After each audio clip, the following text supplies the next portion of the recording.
বাড়িতেই ট্রিটমেন্ট হবে তো কোথায় যাবে? কোথাও তো ট্রিটমেন্ট করতে দিচ্ছে না।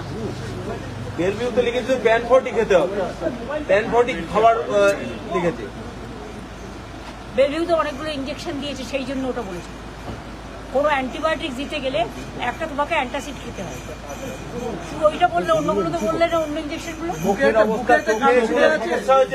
হ্যাঁ, চোখের সমস্যা আছে, চোখে ইমিডিয়েট দেখাতে হবে। বুকে একটা কালশিটে দাগের কথা বলা হয়েছে। শুধু বুকে নয়, বুকের চারিপাশে, চোখের এখানে, সারা শরীরে, কাঁধে থেকে শুরু করে চারিদিকে। এটা ডক্টর রিপোর্ট আমার কাছে আছে। দিদি এর পরে কি হবে, মানে করবে পরবর্তী পদক্ষেপ কি হবে? পরবর্তী পদক্ষেপ আমরা জানাবো। আমাদের কালকে later sit together and then. আপনারাও এতক্ষণ ছিলেন, অনেক কষ্ট করেছেন, আপনারাও বাড়ি ফিরে যান। ডক্টর রেখে গেলাম আমি, এবং আইসিসিউর একজনকে আমরা ডেকে এনেছি, আসছে এক্ষুনি।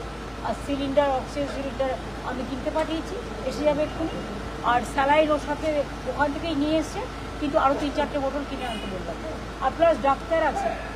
ইন্ডিয়া জোটের বাকি সঙ্গীদের এই বিষয়টা জানিয়েছে, তারা কিছু বললো? মানে মিডনাইটে কেউ এরকম, মানে একটা অসুস্থ রোগীকে, এমনকি যদি এটা এমনি কেস নয় যে সামান্য জ্বর হয়েছে, এটা একটা ইনসিডেন্টের কেস। অভিষেকের চশমাও ভেঙে গেছে। হ্যাঁ, সমস্ত কিছু। ইন্ডিয়া জোটের বাকি সঙ্গীদের এই বিষয় নিয়ে কোনো কথা হয়েছে? তারা সবাই শখ, প্রত্যেকে ফোন করেছে আমাকে, কথা বলেছে।